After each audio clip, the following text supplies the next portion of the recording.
Nintendo 3DS is probably one of Nintendo's best consoles, at least in my opinion, and sadly now it's been officially discontinued with the eShop shutdown and Nintendo Network shutdown. May they rest in peace. I think it'd be pretty cool if I told my story with the 3DS, because I think it was pretty cool. I got my 3DS like somewhat late into its lifespan from a thrift store, like around 2015 to 2017, I believe, and it was a launch model Cyan 3DS. I remember the first day I got it, I lost the stylus. I was very clumsy, as you can tell. The patio that I lost it in has planks, and in between those planks, there is a narrow space that is small enough to fit a stylus. Do you see where I'm going with this? I lose grip on the stylus, and it falls in between that little narrow space into the house's crawl space. Man, I was devastated. And the fact that I lost it on the first day, too, like, yeah. And you're probably thinking, just get a new stylus. It's not that hard. For whatever reason, I just didn't think of that for another 2 years. I don't remember what games I had on that 3DS, but I distinctly remember playing Lego Pirates of the Caribbean. I couldn't get past the first level, though, because the game would just keep crashing. I tried resetting my 3DS, but spoiler, that didn't help.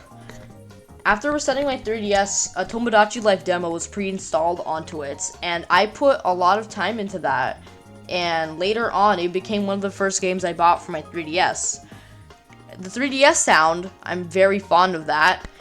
And looking back on it, I made really horrendous sounds. And I don't think I was the only one. I hope. But my experience didn't really last that long of it, because one morning, I lost the charger, and I was really sad about that. I looked for it months on end, but I just eventually forgot about it because I couldn't find it for multiple months. It just like disappeared. But this charger does make a comeback, so keep it in mind. It's now 2018 and I find my 3DS in my closet, and it finally came to me that I should probably buy a new charger and stylus for it. It only took me 3 years. So, after an Amazon shopping trip, I got my 3DS back from the dead, and I wondered, what should I play? I looked at the barren home screen and I saw the demo I once played in 2015, and that game was Tomodachi Life. Sadly, I lost the SD card that had all my 3DS memories, so I started over in the full version of Tomodachi Life. I played Tomodachi for a really long time, grinding it to its brim, and once I got bored of it, I was browsing the games at a good price section, because I'm a cheapskate, and I saw Animal Crossing Happy Home Designer. This $20 game was somehow the best game I've ever played. I love designing the houses for the villagers with wacky requests, and it has a very special place in my heart, right next to Tomodachi Life.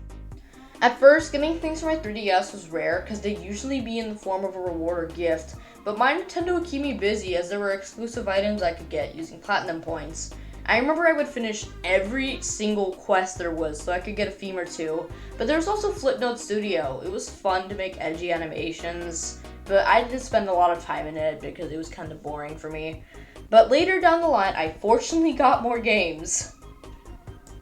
In around 2020, I found out about 3DS Homebrew.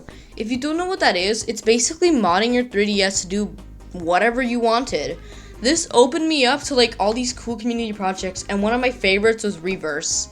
Reverse was a project that would revive the Miiverse service, and it was basically a social media for Nintendo consoles. Miiverse was something I never experienced, even though I had a 3DS before it got discontinued, as I couldn't really figure out how to make a Nintendo Network ID. But with Homebrew and Reverse, I could. I also loved setting custom themes on my 3DS, and I could build up a retro game library using Virtual Console. Sadly, Nintendo announced that the 3DS eShop was closing down, and I didn't want to be stuck with the few games I had, since physical games would probably get much more expensive, and I got a lot of games. Just to name a few, I got Animal Crossing New Leaf, Mario Maker, Ribbon Heaven Mega Mix, Nintendo Dogs plus Cats, and I mean a lot of Virtual Console games. What I couldn't get were the new 3DS exclusive games, so for my birthday, I got my current new 2DS XL, and I remember the first thing I did was get Earthbound and Super Mario Land. Remember when I dropped my 3DS into the crawl space? My brother was somehow able to get it back. I told my brother about the stylus, and for whatever reason, he thought it'd be a good idea to get the stylus back. And to be honest, I thought it was buried in the ground like a fossil. Somehow, he got it out of the crawl space, and surprise, surprise, the stylus was rusted. And it was really rusted. The stylus somehow shrunk and no longer fit in the stylus holder in my 3DS. I was also somehow able to get the charger back in a weirder way. My cousins were moving out, and they needed to get rid of stuff they didn't really need. So they asked me if I wanted to take anything, and among the piles of wires, I found the 3DS charger I lost so many years ago. And to be honest, I don't have a recollection of taking my 3DS to my cousin's house, and they never owned a 3DS themselves. The 3DS was a really big part of my childhood, for me losing it for the first 2 years of me owning it, and then it becoming one of my favorite consoles. Personally, I thought that my history of it was pretty interesting, and I hope you enjoyed.